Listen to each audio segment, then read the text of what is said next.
ஆண்டவராகிய இயேசு கிறிஸ்துவின் நாமத்தினால் உங்கள் யாவரையும் அன்போடு வாழ்த்துகிறோம், வரவேற்கிறோம். மாதத்தின் முதல் நாள் காலையிலும்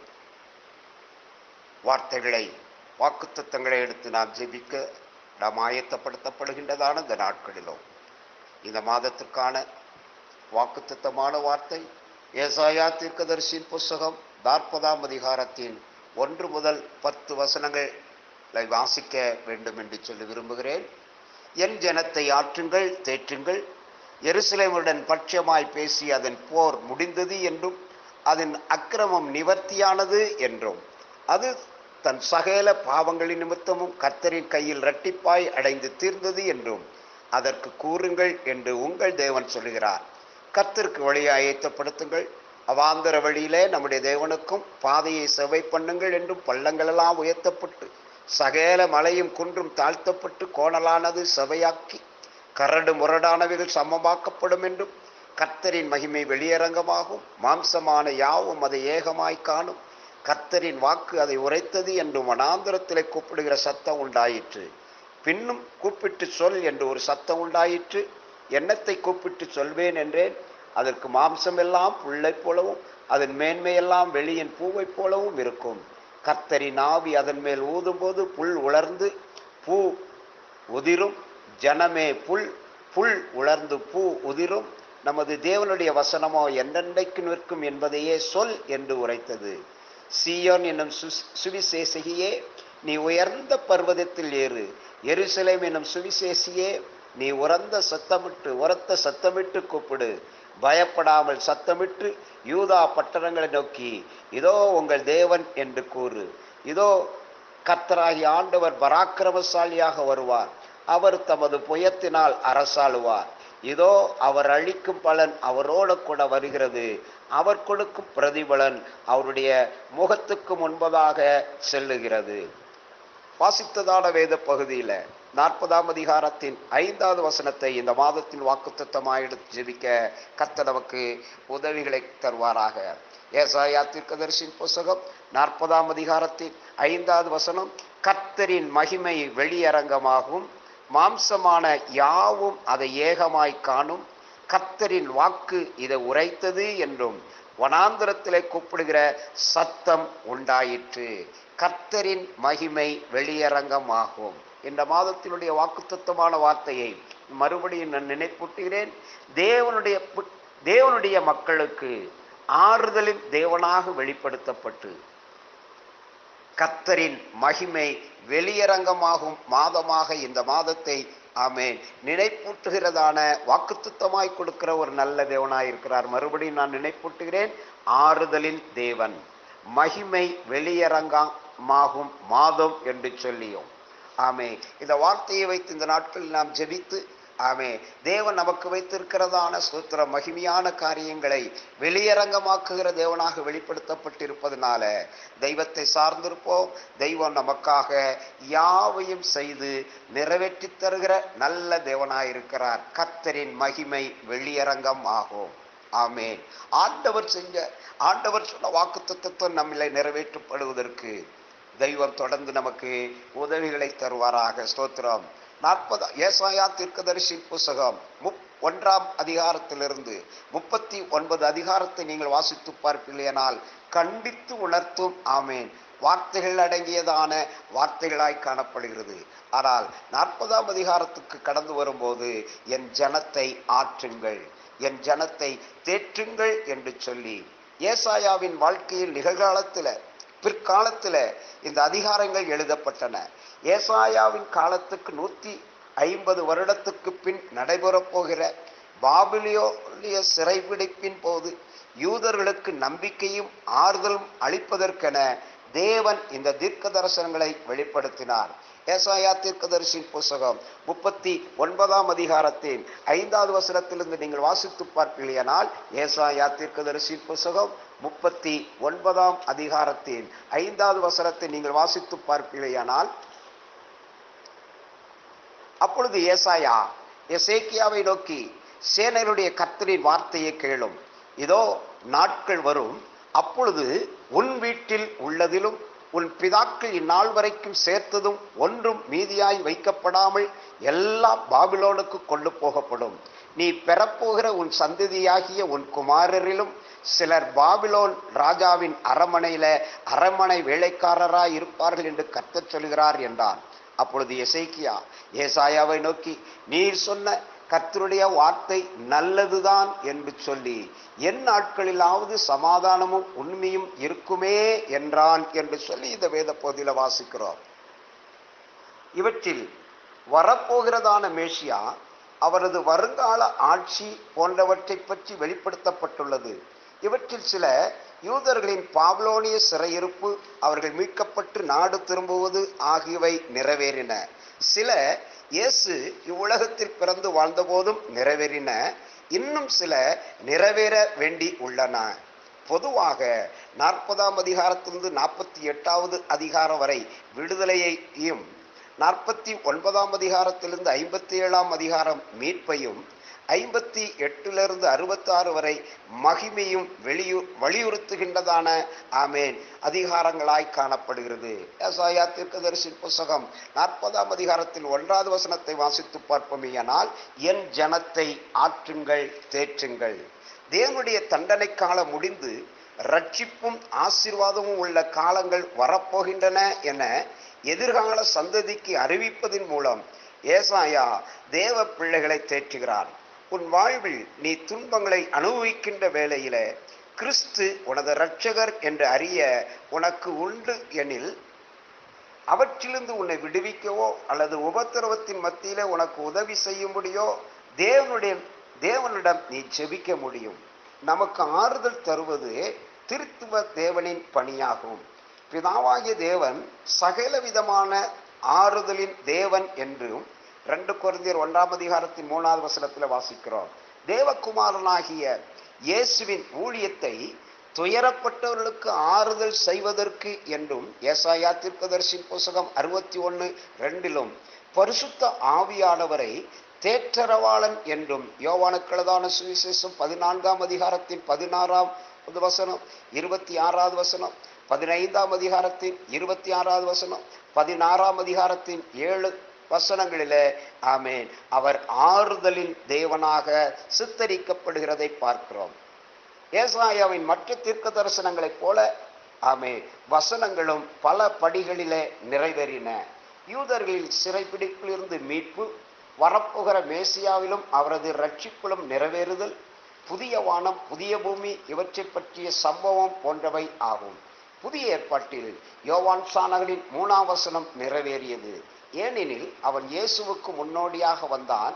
மத்தேயு எழுதின சுவிசேஷம் 1ஆம் அதிகாரத்தின் 1வது வசனத்திலிருந்து 4 வசனங்கள், மார்க் எழுதின சுவிசேஷம் 1ஆம் அதிகாரம் 1லிருந்து 4 வசனங்கள், லூக்கா 1ஆம் அதிகாரத்தின் 76-78 வசனங்கள், யோவானுக்கு எழுதின சுவிசேஷம் 1ஆம் அதிகாரத்தின் 23வது வசனங்கள். கர்த்தரின் வருகைக்கு ஆளியை ஆயத்தம் பண்ண மனம் திரும்புதல் தேவை என யோவான் கூறினான் என்று சொல்லியும் நாம் வேதத்தில் வாசிக்கிறோம். ஆமே.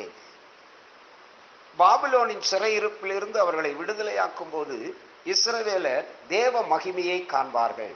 ஆனால் தமது மகிமையை இதிலும் மேலான இயேசு கிறிஸ்துவில் காண்பார்கள். யோவானுக்கு எழுதின சுவிசேஷம் 1ஆம் அதிகாரத்தின் 4வது வசனத்திலும், 11ஆம் அதிகாரத்தின் 4வது 40வது வசனத்திலும், எபிரேயருக்கு எழுதின நிருபம் 1ஆம் அதிகாரத்தின் 3வது வசனத்திலும் மட்டுமன்றி அவரது 2ஆம் வருகையிலும் அதிகமாக வெளிப்படும் என்று சொல்லி மத்தேயு எழுதின சுவிசேஷம் 16ஆம் அதிகாரத்தின் 27, 24ஆம் அதிகாரத்தின் 30வது வசனம், வெளிப்படுத்தல் 1ஆம் அதிகாரத்தின் 7வது வசனங்களிலே நாம் வாசிக்கிறோம்.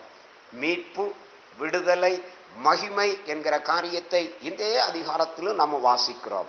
2ஆம் ஏசாயா தீர்க்கதரிசியின் புத்தகம் 40ஆம் அதிகாரத்தின் 2வது வசனத்தில் வாசித்து பார்ப்பீர்களானால், எருசலேமின் பட்சமாய் பேசி அதன் போர் முடிந்தது என்றும் அதன் அக்கிரமம் நிவர்த்தியாயிற்று என்றும் அது தன் சகல பாவங்களின் நிமித்தம் கர்த்தரின் கையில் இரட்டிப்பாய் அடைந்து தீர்ந்தது என்றும் அதற்கு கூறுங்கள். மீட்பு, விடுதலை, மகிமையான காரியத்தை ஆமை வெளிப்படுத்தி கர்த்தரின் மகிமை வெளியரங்கமாகவும் மாம்சமான யாவும் அதை ஏகமாய் காணும்.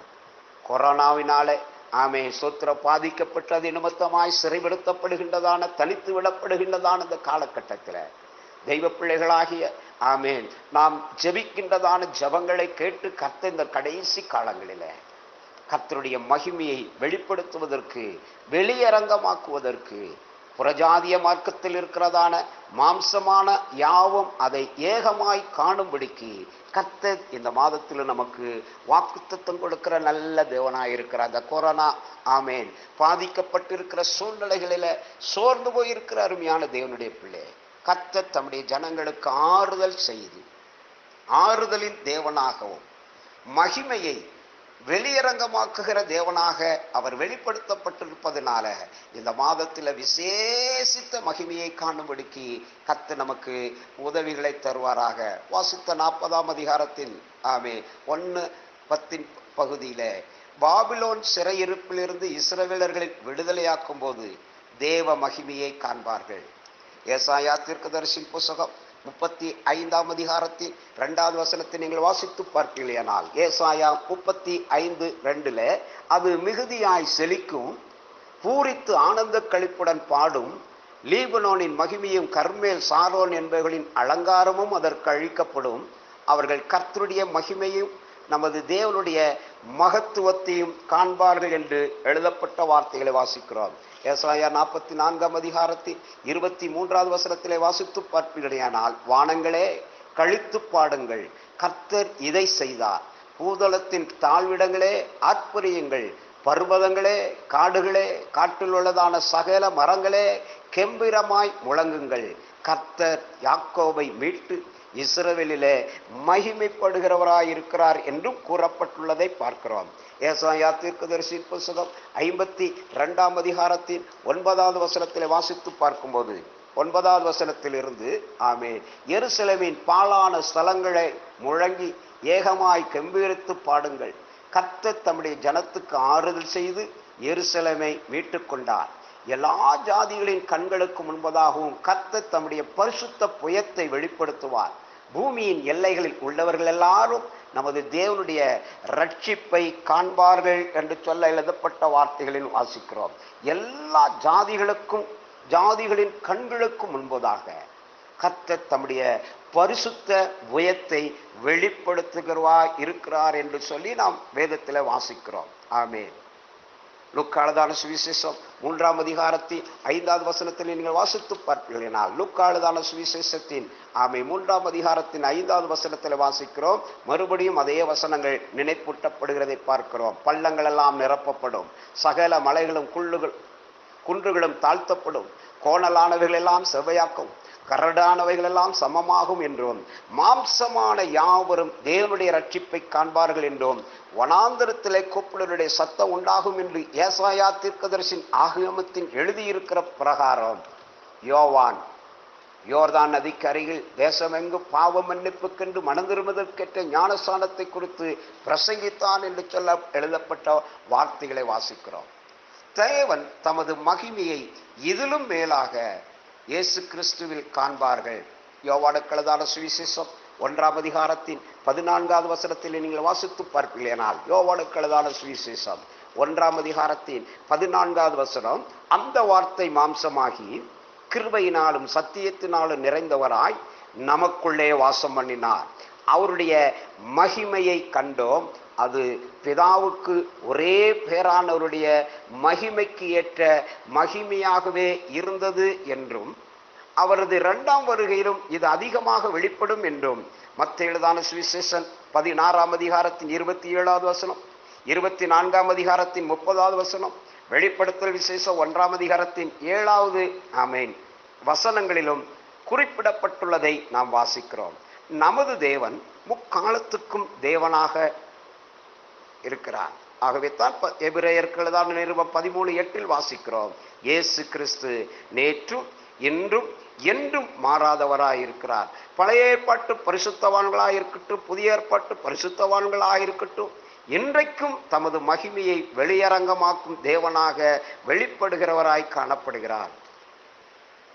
ஆதியிலே தேவன் மனிதனை படைக்கும் போது தேவ சாயலாக தமது மகிமையும் கனத்தையும் அவனுக்கு சூட்டினார் என்று சொல்லி சங்கீதம் 8ஆம் சங்கீதத்தில் 4-5 வசனங்களில் வாசிக்கிறோம்.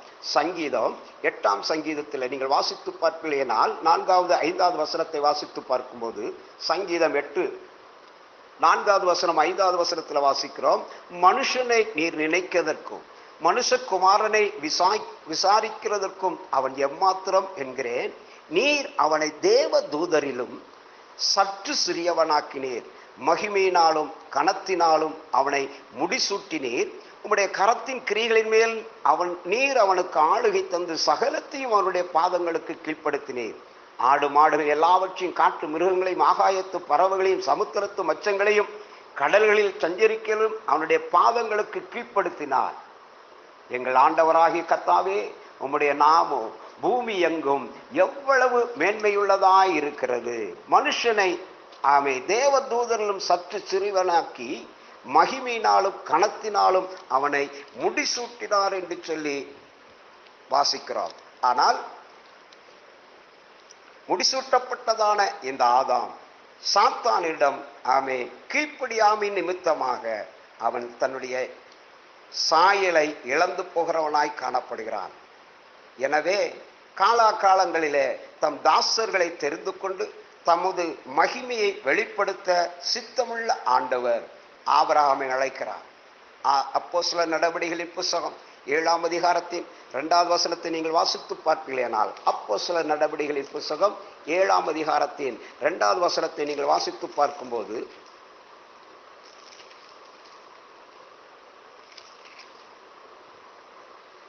சகோதரரே, பிதாக்களே கேளுங்கள். நம்முடைய பிதாவாகிய ஆபிரகாம் காரான் ஊரிலே குடியிருக்கிறதுக்கு முன்னமே மெசொப்பொத்தாமியா நாட்டிலே இருக்கும்போது மகிமையின் தேவன் அவனுக்கு தரிசனமானார். ஆபிரகாமை கர்த்தர் அழைக்கும் போது மகிமையின் தேவனாக அவனுக்கு வெளிப்படுத்துகிறதை நாம் வாசிக்கிறோம்.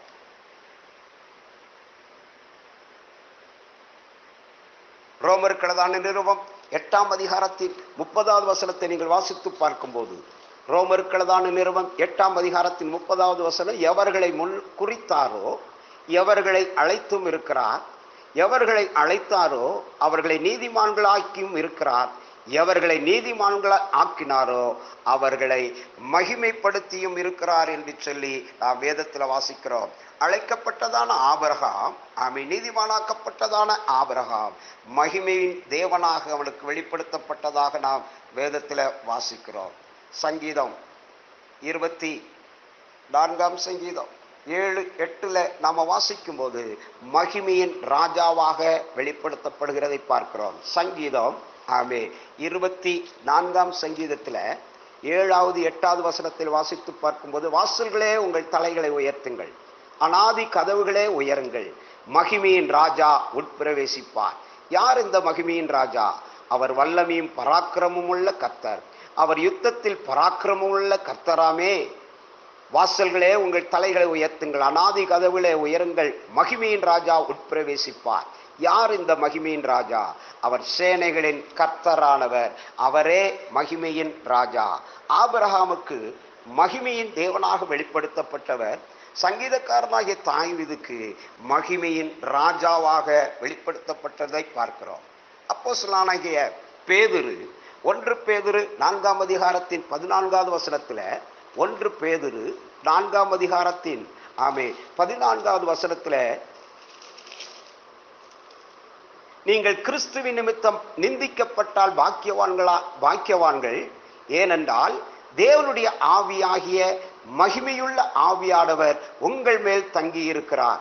அவர்களாலே தூசிக்கப்படுகிறார், உங்களாலே மகிமைப்படுகிறார். மகிமையுள்ள ஆவியானவர் மகிமையின் தேவனாக ஆபிரகாமுக்கும் சங்கீதக்காரனுக்கு மகிமையின் ராஜாவாகவும் புதிய ஏற்பாட்டு காலத்தில் பேதுருவுக்கு மகிமையுள்ள ஒரு ஆவியாக மகிமையுள்ள ஆவியானவராக வெளிப்படுத்தப்பட்டிருப்பதை நாம் வேதத்தில் வாசிக்கிறோம். எபிரேயர்களதான நிருபம் 1ஆம் அதிகாரத்தின் 3வது வசனத்தில் எபிரேயர்களதான நிருபம் 1ஆம் அதிகாரத்தின் 3வது வசனம், இவர் அவருடைய மகிமையின் பிரகாசமும் அவருடைய தன்மையின் சொரூபமாயிருந்து சர்வத்தையும் தம்முடைய வல்லமையுள்ள வசனத்தினாலே தாங்குகிறவராய் தம்மாலே தாமே நம்முடைய பாவங்களை நீக்கும் சுத்திகரிப்பை உண்டு பண்ணி உன்னதத்துள்ள மகத்துவானவருடைய வலது பாரசத்தில் உட்கார்ந்தார். மகிமையின் பிரகாசமாக வெளிப்படுத்தப்பட்டதாகவும் நாம் வேதத்தில் வாசிக்கிறோம். மகிமையின் பிரகாசமாக வலது பாரசத்தில் உட்கார்ந்தர் என எழுதப்பட்ட வசனங்களையும் நான் நினைவூட்டப்படுகின்றது. எதற்காக நான் நினைவூட்டுகிறேன்? மகிமை வெளியிறங்கும் மாதமாக இன்றைக்கு ஆண்டவர் ஆயத்தப்படுத்துகிற ஒரு நல்ல தேவனாயிருக்கிறார். போர் முடிந்தது என்றும் அக்கிரமம் நிவர்த்தியாயிற்று என்றும் தேவன் சொல்லுகிறார். இந்த வேத பகுதியை நான் வாசிக்கும் போது மறுபடியும் நான் 3 வார்த்தைகளை நான் நினைப்பூட்டுகிறேன். விடுதலை, மீட்பு, மகிமை. ஆமென். விடுதலை, மீட்பு, மகிமை.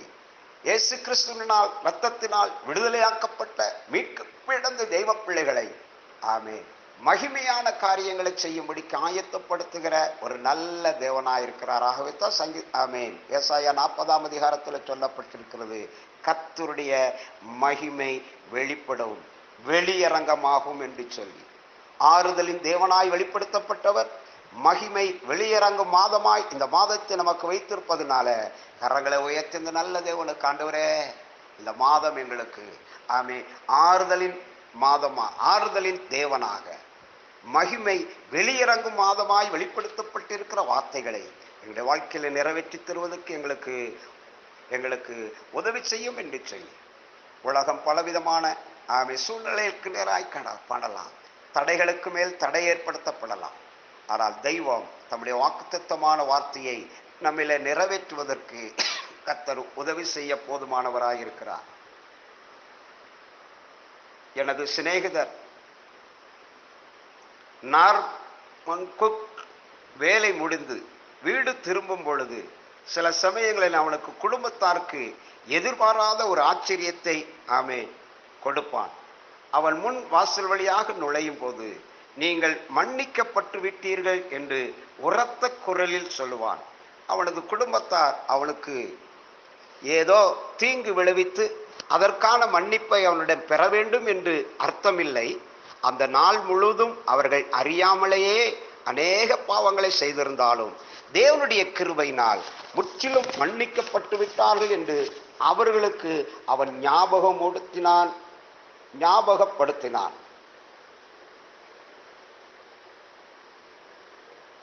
மன்னிக்கப்பட்டு விட்டார்கள் என்று அவர்களுக்கு அவன் ஞாபகப்படுத்துகிறான். அவர் ஒளியில் இருக்கிறது போல நாமும் ஒளியிலே நடந்தால் ஒருவரோடு ஒருவர் ஐக்கியப்பட்டிருப்போம். அவருடைய குமாரனாகி இயேசு கிறிஸ்து ரத்தம் சகல பாவங்களை நீக்கி நம்மை சுத்திகரிக்கும். நமக்கு பாவம் இல்லை என்பமையானால் நம்மை நாமே வஞ்சிக்கிறவர்களாயிருப்போம், சத்தியம் நமக்குள் இராது. 1 யோவானுக்கு எழுதான நிருபம் 1ஆம் அதிகாரத்தின் 7வது 8வது 9வது வசனங்களில் வாசிக்கிறோம். தேவனின் கிருபையை பற்றி யோவான் இந்த வசனங்களிலே குறிப்பிட்டுள்ளார்.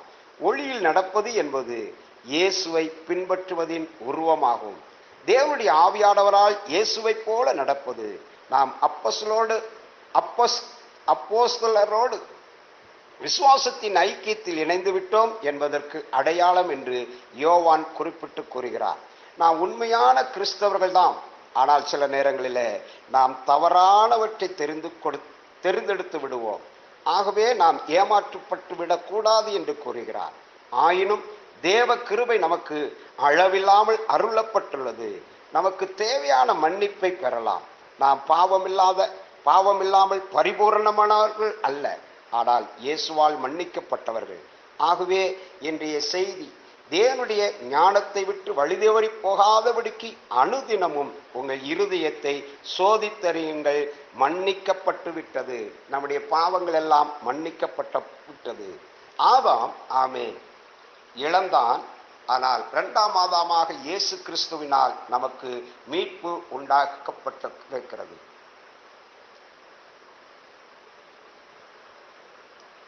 நானூற்றி 30 வருஷம் இஸ்ரவேல் ஜனங்கள் எகிப்தில் அடிமைத்தனத்திலே காணப்பட்டார்கள். ஆனால் மோசே மூலம் அவர்களுக்கு ஒரு விடுதலை, மகிமையான கானான் தேசத்துக்குள் கடந்து செல்வதற்கு கர்த்தர் அவர்களுக்கு உதவி செய்ததை நாம் வேதத்தில் வாசிக்கிறோம். 40 வருஷம் வனாந்தர வாழ்க்கை, ஆனாலும் கர்த்தர் அவருடைய தேவைகள் எல்லாவற்றையும் ஆச்சரியமதமாய் அற்புதமான முறையில சந்திக்கப்பட கர்த்தர் அவர்களுக்கு உதவி செய்கிறவராய் இருக்கிறார். வாக்குப்பட்ட கானான் தேசத்துக்கு கடந்து சென்றாலும் மறுபடியும் தேவ ஜனங்கள் தெய்வத்தை விட்டு விலகி தேவம் அல்லாதவைகளுக்கு நேராய் கடந்து போகின்ற காலகட்டத்திலும் 70 வருஷ சிறையிருப்பாய் மாற்றப்படுகின்றதான காலகட்டத்தில் தீர்க்கதரிசியாகி ஏசாயா மூலமாக அவர்களுக்கு வாக்குத்தத்தம் கொடுக்கப்படுகிறது. மகிமையை காண்பார்கள். பரலோகத்தில் இருக்கிற தெய்வம் தம்முடைய செல்லக்குமாரனாக இயேசு இந்த பூமிக்கு அனுப்பினதுனால, இயேசுவின் வாழ்ந்த நாட்களில, இயேசு இந்த பூமியில சுற்றித்திருந்த நாட்களில மகிமையான காரியங்களை கண்டதான ஜனங்களாய் காணப்பட்டார்கள். அதே மகிமையை இன்றைக்கும் தெய்வத்தின் சாயலுடைய பிள்ளைகள் மூலமாய் வெளிப்படுத்தும்படிக்கு கர்த்தர் ஆயத்தப்படுத்துகிற ஒரு நல்ல தேவனாயிருக்கிறார். இந்த மாதம் மகிமை வெளியரங்கும் மாதமாய் கர்த்தர் நமக்கு வாக்கு பண்ணி இருப்பதனால அப்படிப்பட்ட கிருபைக்கு நம்மை ஆயத்தப்படுத்துகிற தேவனாயிருக்கிறார். சோர்ந்து போயிருக்கிற அருமையான தேவனுடைய பிள்ளை ஜெபத்தில தரித்திருக்கிறதான இந்த காலகட்டங்களில வரும் காலங்கள் நமக்கு ஒரு விசேஷித்த ஆசீர்வாதங்களுக்கு நம்மை நடத்தி செல்வதற்கு ஆண்டவர் வாக்கு பண்ணுகிற ஒரு நல்ல தேவனாயிருக்கிறார். பழைய ஏற்பாட்டு காலத்தில் மகிமை வெளிப்படுத்தப்பட்ட 3 சம்பவங்களை நினைப்பூட்டி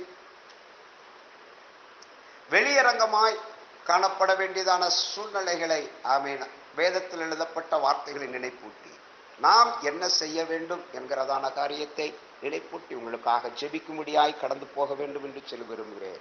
நாம் ஆராதிக்கிற தெய்வம் மகிமையை வெளியரங்கமாக்கும்படிக்கு நம்மை ஆயத்தப்படுத்துகிற ஒரு நல்ல தேவனாயிருக்கிறார். 3 சம்பவங்களை நான் உங்களுக்காக நினைப்பூட்ட விரும்புகிறேன்.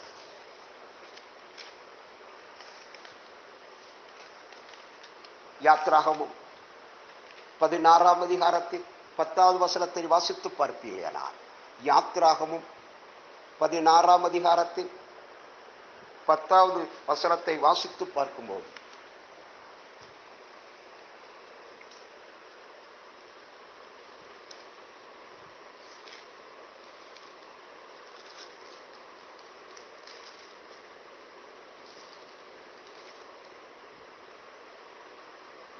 ஆரோன் இஸ்ரவேல் புத்திரராகிய சபையாருக்கெல்லாம் இதை சொல்லுகிற போது அவர்கள் வனாந்தர திசையாக திரும்பி பார்த்தார்கள். அப்பொழுது கர்த்தருடைய மகிமை மேகத்திலே காணப்பட்டது என்று சொல்ல எழுதப்பட்ட வார்த்தைகளை வாசிக்கிறோம்.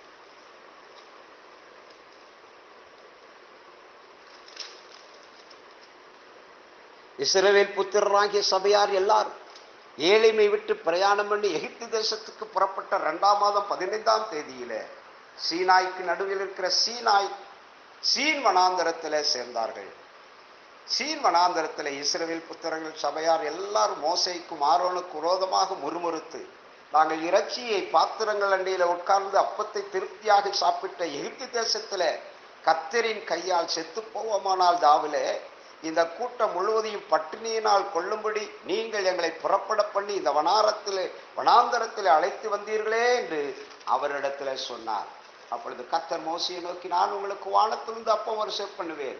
ஜனங்கள் போய் ஒவ்வொரு நாளுக்கு வேண்டியதை ஒவ்வொரு நாளிலும் சேர்த்துக் கொள்ள வேண்டும். அதனால் என் நியாயப்பிரமாணத்தின் நடப்பார்களோ நடக்க மாட்டார்களோ என்று அவர்களை சோதிப்பேன். 6ஆம் நாளிலோ அவர்கள் நாள்தோறும் சேர்க்கிறதை பார்க்கிற எண்ணத்தனையாய் சேர்த்து அதை ஆயத்தம் பண்ணி வைக்க கடவர்கள். மோசேயும் ஆரோனும் இஸ்ரவேல் புத்திரர் எல்லாரையும் நோக்கி, கர்த்தர் உங்களை எகிப்து தேசத்திலிருந்து புறப்பட பண்ணினவர் என்பதை சாயங்காலத்தில் அறிவீர்கள். யாத்திராகம் 16ஆம் அதிகாரத்தின் 7ஆம் வசனத்தில் வாசிக்கிறோம். விடியற் காலத்தில் கர்த்தருடைய மகிமையையும் காண்பீர்கள். கர்த்தருக்கு விரோதமான உங்கள் முறுமுறுப்புகளை அவர் கேட்டார். நீங்கள் எங்களுக்கு விரோதமாய் முறுமுறுக்கிறதுக்கு நாங்கள் எம்மாத்திரம், சாயங்காலத்தில் நீங்கள் புசிக்கிறதுக்கு கர்த்தர் உங்களுக்கு இறைச்சியும், விடியற் காலத்தில் நீ திருப்தி அடைவதற்கு அப்பத்தையும் கொடுக்கையிலே இது விளங்கும். கர்த்தருக்கு விரோதமாக நீங்கள் முறுமுறுத்த உங்கள் உறுப்புகளை கேட்டார். நாங்கள் எம்மாத்திரம், உங்கள் முறுமுறுப்புகள் எங்களுக்கல்ல, கர்த்தருக்கே விரோதமாய் இருக்கிறது. அப்பொழுது மோசே ஆரோனை பார்த்து, இஸ்ரவேல் புத்திரராகிய சபையார் எல்லாரையும் நோக்கி, கர்த்தருடைய சன்னதியில் சேருங்கள், அவர் உங்கள் முறுமுறுப்புகளை கேட்டார் என்று சொல் என்றான். ஆரோன் இஸ்ரவேல் புத்திராய் சபையால் எல்லாருக்கும் இதை சொல்லுகிற போது அவர்கள் வனாந்தர திசையாய் திரும்பி பார்த்தார்கள். அப்பொழுது கர்த்தருடைய மகிமை மேகத்திலே காணப்பட்டது. கர்த்தருடைய மகிமை மேகத்திலே காணப்பட்டது. விடியற் காலத்திலே கர்த்தருடைய மகிமையை காண்பீர்கள். முறுமுறுத்தார். ஆமென். எதை உண்போம் என்று சொல்லி அவர்கள் முறுமுறுக்கின்ற காலகட்டத்தில் மற்ற எழுதான சுவிசேஷத்திலே நாம் வாசிக்கிறோம். எண்ணத்தை உண்போம், எண்ணத்தை புசிப்போம், எண்ணத்தை உண்போம் என்று சொல்லி கவலைப்படாதீர்கள். முதலாவது தேவனுடைய ராஜ்யத்தையும் அவருடைய நீதியும் தேடுங்கள், அப்போது இவைகளெல்லாம் உங்களுக்கு கூட கொடுக்கப்படும் என்று சொல்லி தெய்வம் வார்த்தைகளை கொடுப்பதை நாம் வேதத்தில் வாசித்திருக்கிறோம். இஸ்ரவேல் ஜனங்கள் தேவைகளுக்காக, அப்பத்திற்காக மோசேயிடத்தில் முறுமுறுக்க கடந்து செல்லும் போது கர்த்தருடைய மகிமை வெளிப்படுத்தப்பட்டது.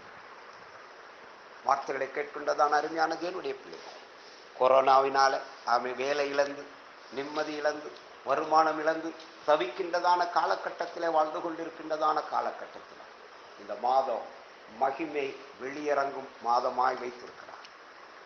மாதம் வெளியரங்கமாய் மகிமையை காண்பதற்கு நம்மை ஆயத்தப்படுத்துகிற ஒரு நல்ல தேவனாக இருக்கிறார்.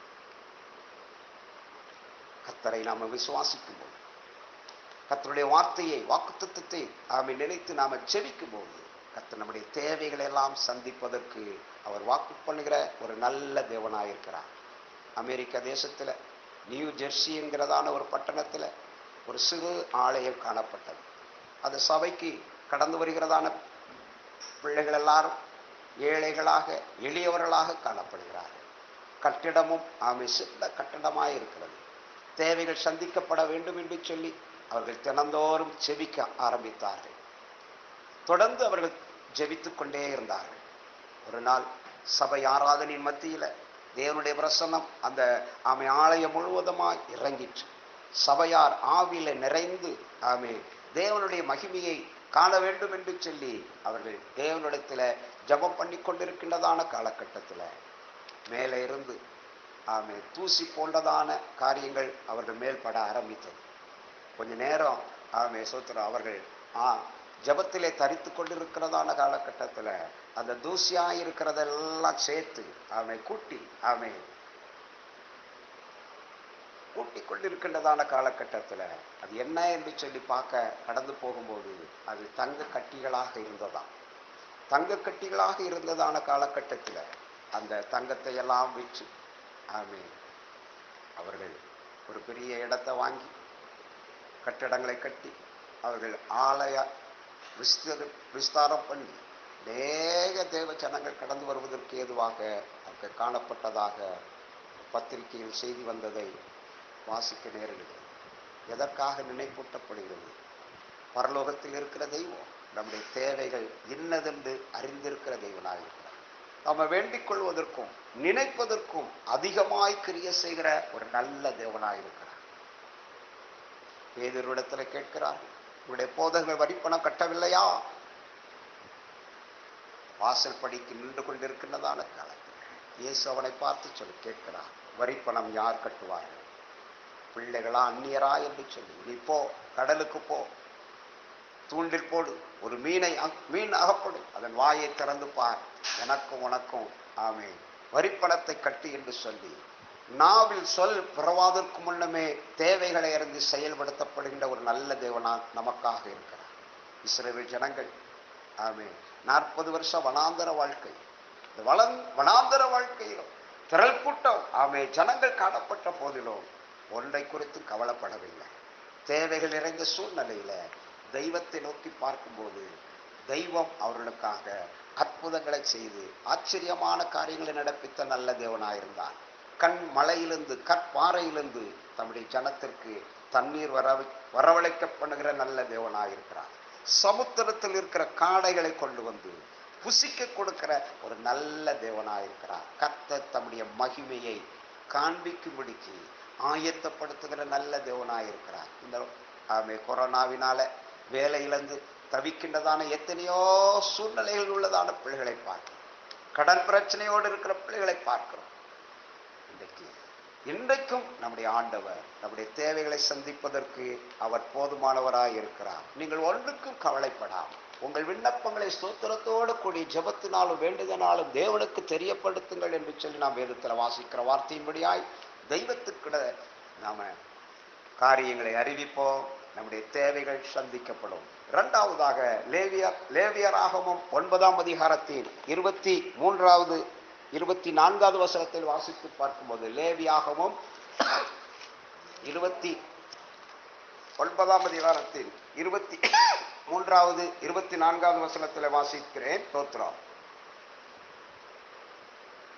ஆரோன் ஜனங்களுக்கு நேராக தன் கைகளை உயர்த்தி அவர்களை ஆசீர்வதித்து, நான் பாவ நிவாரண பலியும் சர்வங்க தகன பலியும் சமாதான பலிகளையும் செலுத்தின இடத்திலிருந்து இறங்கினான்.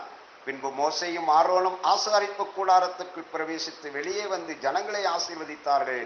அப்பொழுது கர்த்தருடைய மகிமை சகல ஜனங்களுக்கும் காணப்பட்டது. அன்பியும் கர்த்தருடைய சன்னிதானத்திலிருந்து அக்கினி புறப்பட்டு பலிபீடத்தின் மேல் இருந்த சர்வாங்க தகன பலியும் கொழுப்பையும் எரித்து விட்டது. ஜனங்கள் எல்லாரும் அதை கண்டபோது ஆரவாரித்து முகங்கப்புற விழுந்தார்கள். ஸ்தோத்திரம். இந்த சம்பவத்திலிருந்து நாம் அறிந்து கொள்ள வேண்டியதான காரியம், கர்த்தர் தம்முடைய ஜனத்தை ஆசீர்வதிக்க வேண்டும் என்று சொல்லி விரும்புகிற நல்ல தேவனாயிருக்கிறார். எப்போ ஆசீர்வதிக்கிறவராயிருக்கிறார்? சர்வாங்க தகன பலியும் சமாதான பலிகளையும் செலுத்தின இடத்திலிருந்து ஆசீர்வாதம் கடந்து வருகிறது. சர்வாங்க தகன பலி சமாதான பலி என்று சொல்லும் போது நம்முடைய ஆவி ஆத்தும சரீரத்தை தெய்வத்துக்கென்று ஒப்பு கொடுத்து நம்முடைய சுபாவங்கள், நம்முடைய எண்ணங்கள், சிந்தைகள் எல்லாம் ஒழிக்கப்பட்டு, மாம்ச சிந்தைகள் எல்லாம் அழிக்கப்பட்டு, தெய்வத்தின் சாயலுடைய பிள்ளைகளாய், தேவ சிந்தையுடைய பிள்ளைகளாய் நாம் காணப்படுவதற்கு நம்மை பரிசுத்தமாக்குகிற ஒரு நல்ல தேவனாய் இருக்கிறார். நம்முடைய வாழ்க்கை தெய்வத்துக்கு பிரியமான ஒரு வாழ்க்கை வாழ்வதற்கு, நான் பரிசுத்தராய் இருக்கிறது போல நீங்களும் பரிசுத்தராயிருங்கள் என்று சொல்லி இருக்கிற அந்த வார்த்தைக்கு நம்மை ஒப்பு கொடுக்க, அர்ப்பணிக்க நாம் ஆயத்தப்படுத்தப்படுவோமே என்றால், அவர் ஆசீர்வாதத்திற்கு, கர்த்தருடைய ஆசீர்வாதம் நம்ம கடந்து வருவதற்கு அது போதுமானதாய் காணப்படுகிறது. தேவைகள் சந்திக்கப்படுவதற்கு கர்த்தருடைய மகிமை வெளிப்படுத்தப்பட்டது. நம்முடைய மாம்சீக சுபாவங்கள் ஒழிக்கப்பட்டு தேவனுடைய சித்தம், தேவனுடைய நோக்கத்தை நிறைவேற்றுவதற்கு நம்மை ஆயத்தப்படுத்தப்படும் போது கர்த்தர் தம்முடைய ஜனத்தை ஆசீர்வதிக்கிறவராயிருக்கிறார். எல்லாவற்றுக்கும் மேலாக மூன்றாவதாக என்னாகும் 14ஆம் அதிகாரத்து சம்பவத்தை நாம் வாசிக்கிறோம். துர்ச்செய்தியை பரப்புகிறவர்கள் 10 பேர், நற்செய்தியை அறிவிக்கிறவர்கள் 2 பேர். மெஜாரிட்டி இன்றைக்கு உலகத்தை ஆளுகை செய்து கொண்டிருக்கின்றது. ஆனால் சிறுபான்மை என்று சொல்லப்படுகிற குறிப்பிட்ட கொஞ்ச ஜனங்கள் பயந்து கொண்டிருக்கின்றார்கள். என்ன நடந்தது? இந்த சம்பவத்தை நீங்கள் வீடுகளில் உட்கார்ந்து வாசித்து பார்ப்பீங்களேயானால், அந்த காலை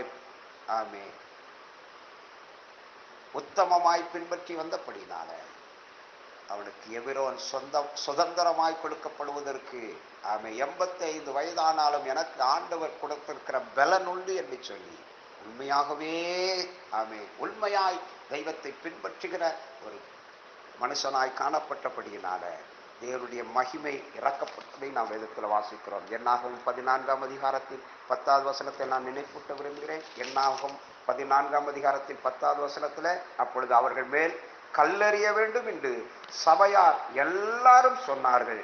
உடனே கர்த்தருடைய மகிமை ஆசரிப்பு கூடாரத்தில் இஸ்ரவேல் புத்திரர் எல்லாருக்கும் முன்பதாக காணப்பட்டது. மெஜாரிட்டியான ஜனங்களோடு சேர்ந்து இந்த 2 பேரை கொலை செய்யும்படிக்கு கடந்து போகின்ற காலகட்டம். ஆனால் நடந்த சம்பவத்தை நீங்கள் வேதத்தில் வாசித்து பார்ப்பீர்களேயானால், இந்த யோசுவாவும் காலேபும் தேவனுக்கு பிரியமான காரியங்களை செய்கிறவர்களாய் காணப்பட பிற்காலங்களில் கர்த்தர் அவர்களை சொன்ன வார்த்தைகள் சத்தியம் என்பதை உணர்ந்து கொள்வதற்கு ஏதுவாக அவர்கள் வழிநடத்தப்பட்டதாக நாம் வேதத்தில் வாசிக்கிறோம். கர்த்தருடைய மகிமை வெளியரங்கமாகும். இது கடைசி காலம். கர்த்தருக்கென்று உண்மையமாய் யோசுவா காலேபை போல உத்தமமாய் பின்பற்றி வருவதற்கு ஆவியானவர் நாட்களில் நமக்கு உதவிகளை தருவாராக.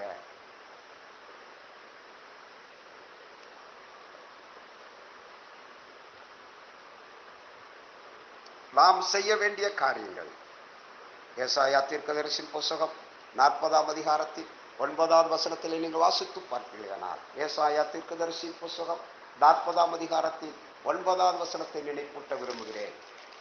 சீயோன் என்னும் சுவிசேஷியே, நீ உயர்ந்த பர்வதத்தில் ஏறு. எருசலேம் என்னும் சுவிசேஷியே, நீ உரத்த சத்தமிட்டு கூப்பிடு. பயப்படாமல் சத்தமிட்டு யூதா பட்டணங்களை நோக்கி, இதோ உங்கள் தேவன் என்று கூறு. சுவிசேஷத்தை அறிவிக்கிற பிள்ளைகளாய் இருக்க வேண்டும் என்று சொல்லி தெய்வம் உங்களிலும் என்னிலும் எதிர்பார்க்கிற ஆண்டவராய் இருக்கிறார். கர்த்தருடைய மகிமையை காண்பதற்கு நாம் எதிர்பார்த்து காத்திருக்கிற பிள்ளைகளாய் இருக்க வேண்டும் என்று சொல்லி எதிர்பார்க்கிறார். அறிவிக்கிற பிள்ளைகளாய் காத்திருக்கிற பிள்ளைகளாய் இருக்க வேண்டும் என்று சொல்லி எதிர்பார்க்கிறார். கர்த்தருக்கு வழியை ஆயத்தப்படுத்துங்கள், அவாந்தர வழியிலே நம்முடைய தேவனுக்கு பாதையை செவ்வை பண்ணுங்கள் என்றும், பள்ளங்களெல்லாம் உயர்த்தப்பட்டு சகல மலையும் குன்றும் தாழ்த்தப்பட்டு கோணலானவை செவ்வையாக்கி கரடு முடனானவை சமமாக்கப்படும். நாம் கர்த்தருக்கு காத்திருந்து எதிர்பார்த்திருக்கிற பிள்ளைகளாய் இருக்க வேண்டும் என்று சொல்லியோம். 40ஆம் அதிகாரத்தின் 10ஆம் வசனத்தில் வாசித்து பார்ப்பீர்கள். ஆனால் இதோ கர்த்தராகிய ஆண்டவர் பராக்கிரமசாலியாய் வருவார், அவர் தமது புயத்தினால் அரசாளுவார். இதோ அவர் அளிக்கும் பலன் அவரோடு கூட வருகிறது, அவர் கொடுக்கும் பிரதிபலன் அவருடைய முகத்துக்கு முன்பதாக செல்லுகிறது. ஆயத்தமுள்ள பிள்ளைகளாக, வருகைக்கு ஆயத்தமுள்ள பிள்ளைகளாக, விழிப்புள்ள பிள்ளைகளாக இருக்க வேண்டும் என்று சொல்லியோ எதிர்பார்க்கிற ஒரு நல்ல தேவனாயிருக்கிறார். யோவானுக்கு எழுதான சுவிசேஷம் 11ஆம் அதிகாரத்தின் 40வது வசனம் நமக்கு தெரிந்த வசனம். நீ விசுவாசித்தால் தேவனுடைய மகிமையை காண்பார்.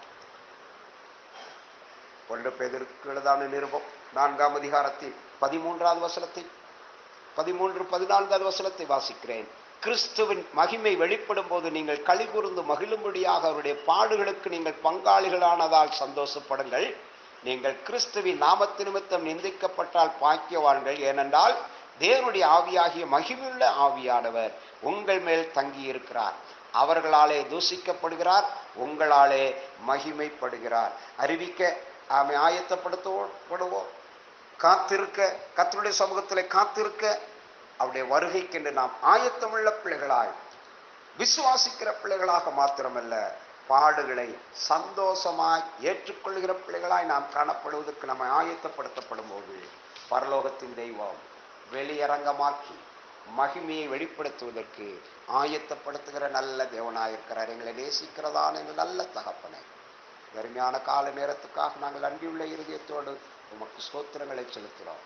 கர்த்தரின் மகிமை வெளியரங்கமாகும், மாம்சமான யாவும் அதை ஏகமாய் காணும் என்று சொல்லியும், இந்த மாதம் எங்களுக்கு ஆறுதலின் தேவனாக, மகிமை வெளியரங்கும் மாதமாக வெளிப்படுத்தப்பட்டிருப்பதற்காக உமக்கு நன்றி செலுத்துகிறோம் ஐயா. எங்களுடைய கண்கள் காண, எங்களுடைய காதுகள் கேட்க கர்த்தருடைய மகிமையை, ஆண்டவரே, அன்றைக்கு மோசே ஜெபிப்பது போல உம்முடைய மகிமையை எங்களுக்கு காண்பித்திடும் என்று சொல்லி ஜெபிப்பது போல இந்த நாட்களில் நாங்கள் ஜெபிக்க கர்த்தர் உதவி செய்வீராக. வார்த்தைகளை கேட்ட ஒவ்வொரு பிள்ளைகளையும் ஆசீர்வதியும் பலப்படுத்தும். வியாதிகள் பலவீனங்கள் மாறட்டும். இந்த கொரோனாவினால் பாதிக்கப்பட்டிருக்கிற சூழ்நிலைகள் எல்லாம் கர்த்தர் மாற்றி போட்டு ஒரு புதிய காரியத்துக்கு, ஒரு புதிய அனுபவத்துக்கு எங்களை தொடர்ந்து ஆயத்தப்படுத்துவீராக. துதி கனா மகிமை எல்லாம் நேரிடத்துக் கொள்ளும். இயேசு கிறிஸ்துவின் ஜெபிக்கிறேன் நல்ல பிதாவே. ஆமென், ஆமென், ஆமென். என் ஆத்துமாவே கர்த்தரை ஸ்தோத்திரி, என் முழு உள்ளமே பரிசுத்த நாமத்தை ஸ்தோத்திரி. என் ஆத்துமாவே கர்த்தரை ஸ்தோத்திரி, கர்த்தர் செய்த சகல உபகாரங்களை மறவாதே. ஆமென், ஆமென்.